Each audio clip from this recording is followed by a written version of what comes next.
Hey guys, it's Danny. Today it is time for a good old repotting, but not just any type of repot. I have here a very extremely pot-bound orchid. This pot is full of roots, and this is an oncidium.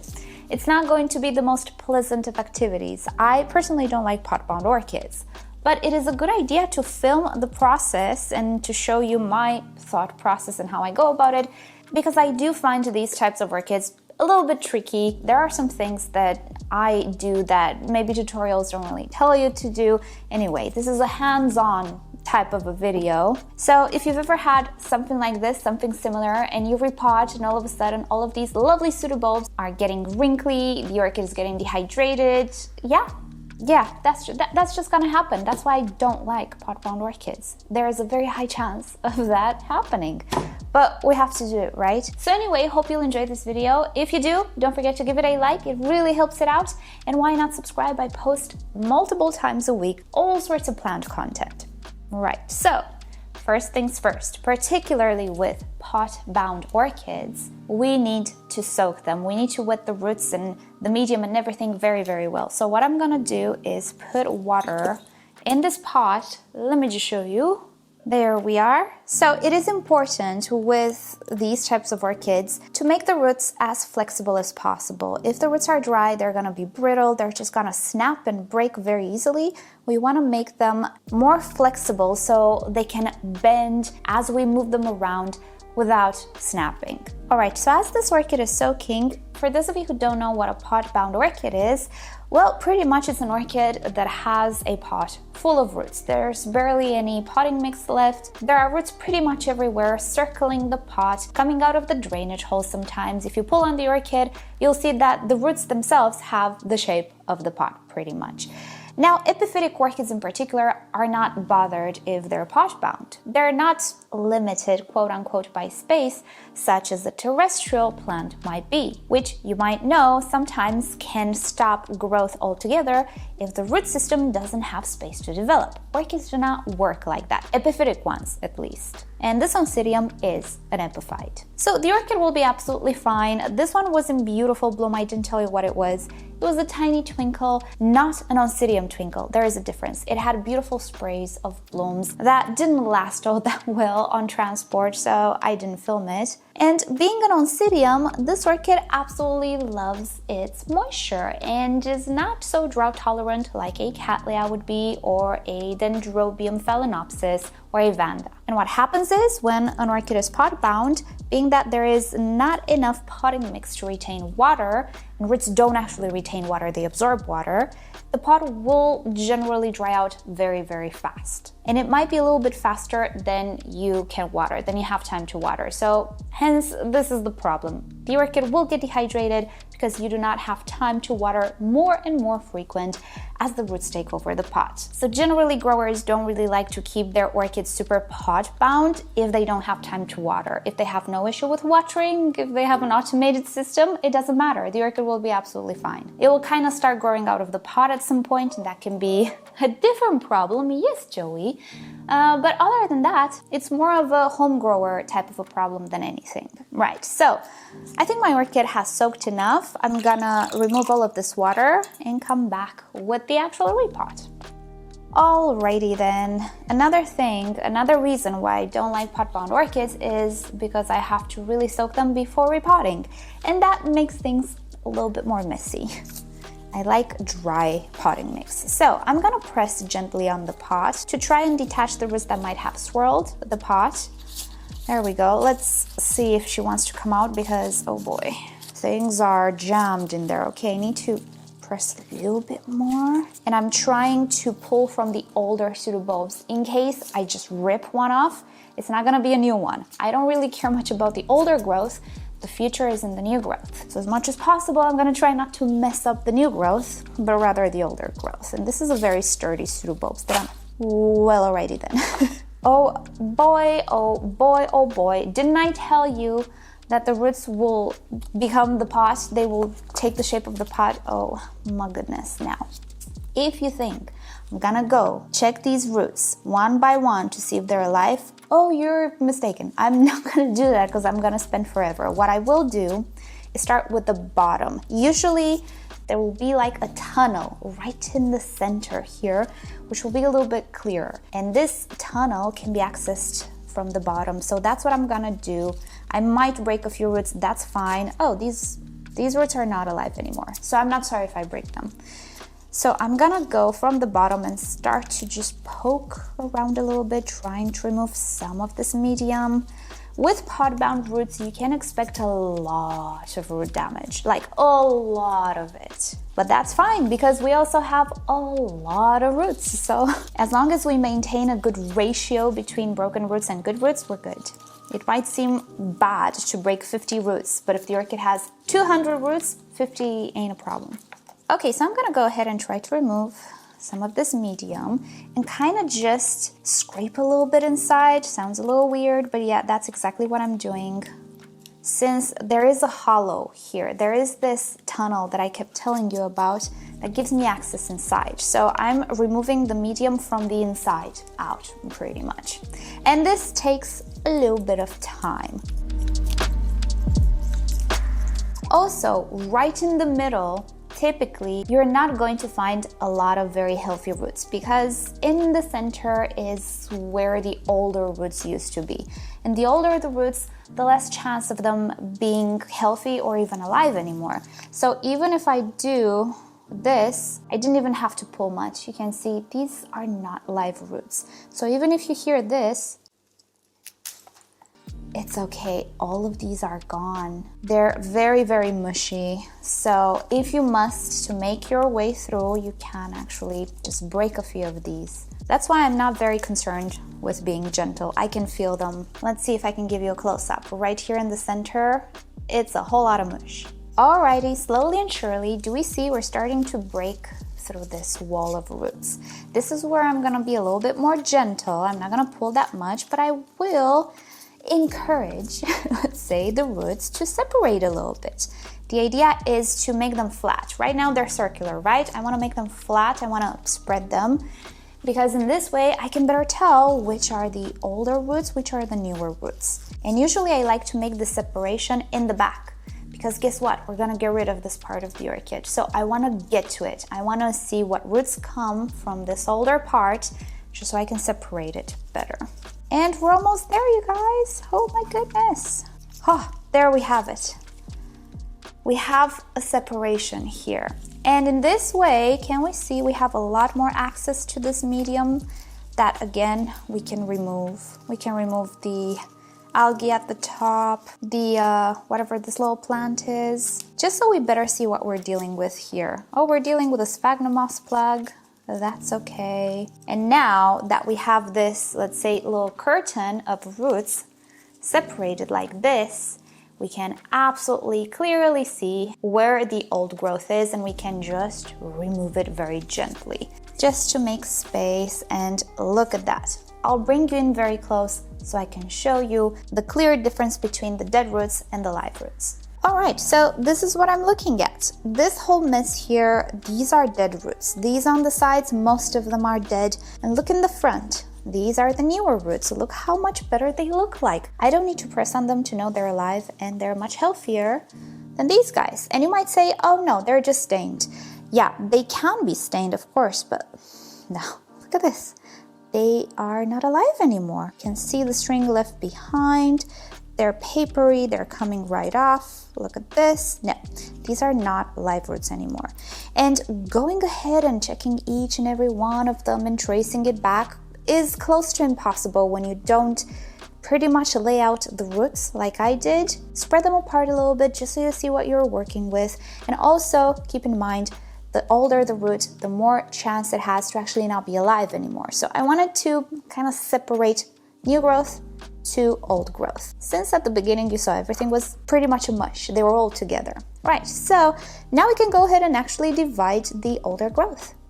Alrighty, so at this point, going ahead and cutting each individual root, not gonna happen. It's not functional. What we can do is first remove the parts that we don't need anymore and then going to clean up the root system. So I don't want these two old pseudobulbs. They're very old, they take up a lot of space, and in the grand scheme of things, look how big these newer pseudobulbs are. They store a lot of food and energy. These guys, they have dead roots, that's one. Second, they're not all that needed anymore. Third, you might actually be able to propagate this orchid if you try to. With these types of old growths, I don't know about the chances, but hey, it's always fun to try. So first off, they're just coming loose. I don't need to cut anything. So always, first I like to try and separate them without cutting the rhizomes. Sometimes they separate beautifully, sometimes they don't, and I have to make my way to the rhizome to cut it. In this case, I don't think it's gonna be needed because I just went to the base of them, to the rhizome, and just kind of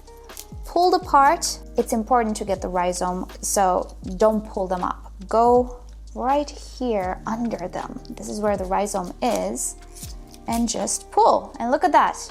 Sadly, they didn't have a whole lot of roots, so we still have a lot of cleanup to do.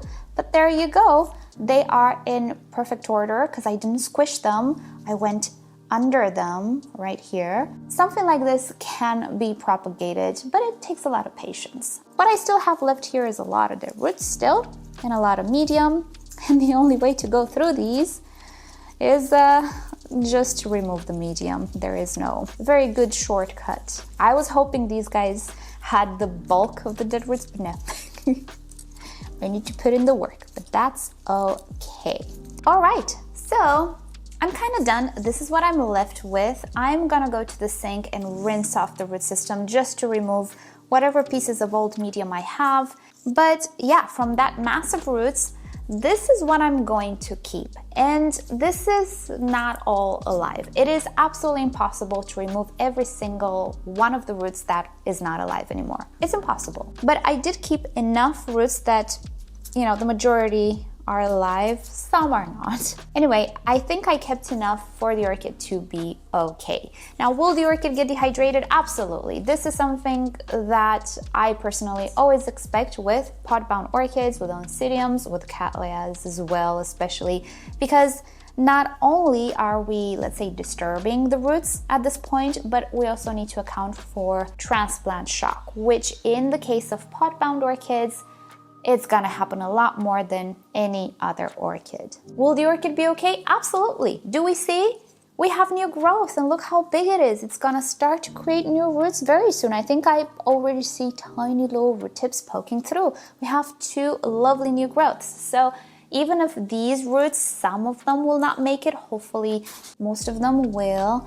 But if they don't make it, we're gonna have a brand new root system just ready to be produced. And this is why with some orchids, it is actually better to wait for the new growth to appear, which this one has. And I took this into account before choosing the time of repotting this orchid. Righty, so I'm gonna go rinse the roots, clean my tray, come back with the potting process and whatever other thoughts I might have on pot-bound orchids.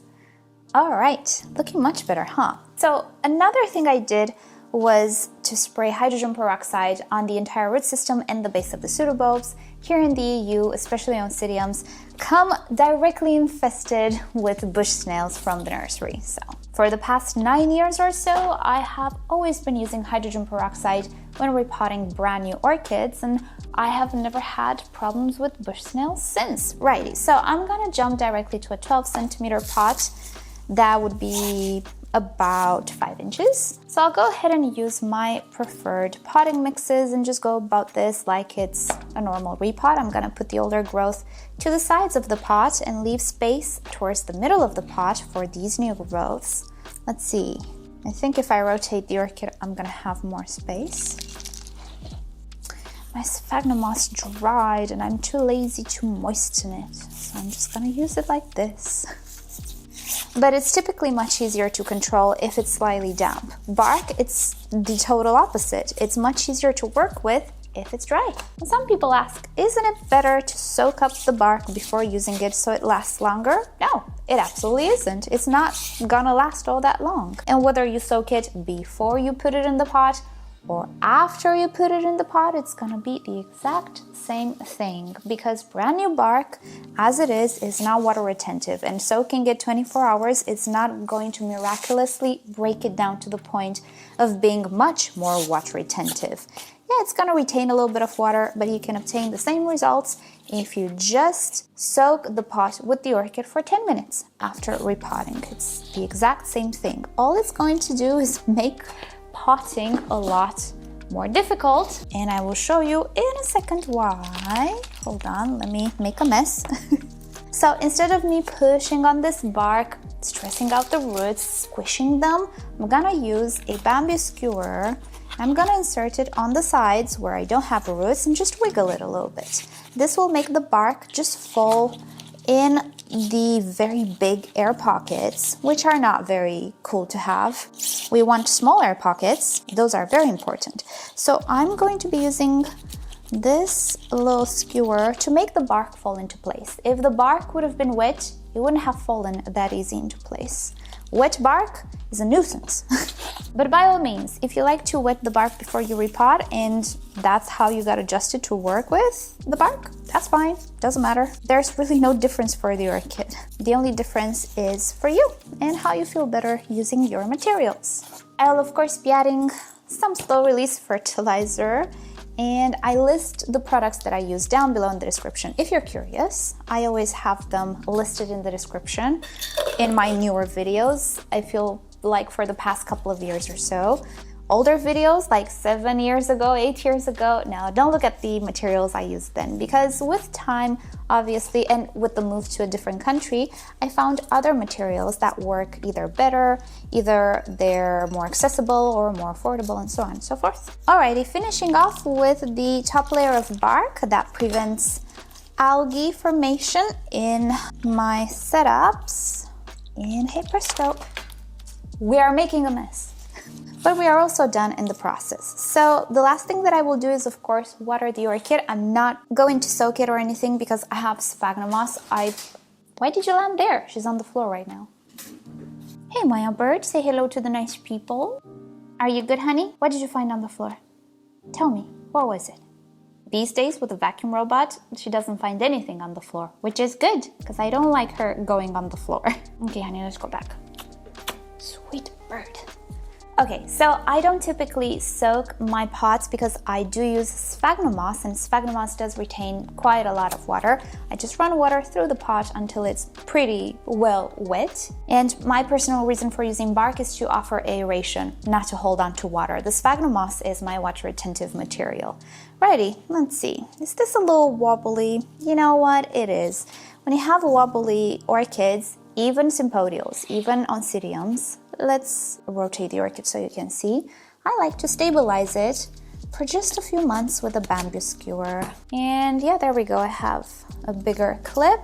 I'm always attaching pseudobulbs from the base of the leaf, never from this. They're too bulbous to actually be held by anything. And hey presto, no more wobbles, right? So let's water the orchid and finish up the video. Alrighty, well, job done. Before I let you go though, let's just think about a few more scenarios. What if all of those roots I left on the orchid will die off? Do I need to go back and cut them away and re-repot this orchid? Well, that would be ideal, to be fully honest. It will be ideal to do so in the first month. After the first month, especially if you notice brand new root tips growing, maybe you shouldn't. What I left on this orchid is an amount that I think will not make me go back. I'm hoping not all of the roots will die, but I'll see. If the medium starts to smell bad and if I see the roots going bad, then yeah, I might have to go back. I don't think it would be the case, particularly because oncidiums have kind of tiny roots, very thin filaments. But if this were a cattleya, I would absolutely go back. Cattleyas have thicker roots, bigger filaments, and if their roots start to break down in the medium, they will usually have much more of an impact. You can see an example of that in the video we posted 2 days ago. Now, will the oncidium get a little dehydrated after this repotting? Yes, it will. If this happens to your oncidium, don't freak out. It is in a way the name of the game with oncidiums. Now, another thing that some people like to do is to let the orchid kind of outgrow its pot, start to grow outside of the pot, and then prepare another pot with medium and just place it under the growth that is leaning over the pot, making it pretty much crawl and grow in the new pot. That is something you absolutely can do with Cattleyas. I think works better because they have longer rhizomes, so the transition will be a little faster. I personally don't like to do that because I don't like the aesthetic of it. I don't want to have this, I don't know, double pot on my shelf. I don't like the looks of it. I don't like the technique itself. I don't like that I need to wait for the orchid to fully move because I have to wait for at least 2 growths, if not 3, to completely mature in this pot. So the amount of time in which I have the pots together could be 2 years for some Cattleyas, which only grow 1 pseudobulb per year. Maybe the orchid will want to grow in a different direction. Maybe we'll sort of a U-turn if I'm not careful with the light placement. There are too many variables for me. I don't like the idea. You can do it if you find it appealing. Yes, you are going to probably avoid any type of setback, but there are other downsides to the process. It's fun to try it out, I guess, but that's why I don't do it. I have developed my own little strategies to get rid of that mass of dead roots and hopefully not have a whole lot of setback. And this is my way of going about it. Hopefully this is useful. If you'd like to follow me on social media, just search for me. I am at MissOrchidGirl pretty much everywhere. But most importantly, subscribe to my channel. I post multiple times a week orchid content and also some other plants. So with that said, I hope you have a great day. I'll see you next time. Bye.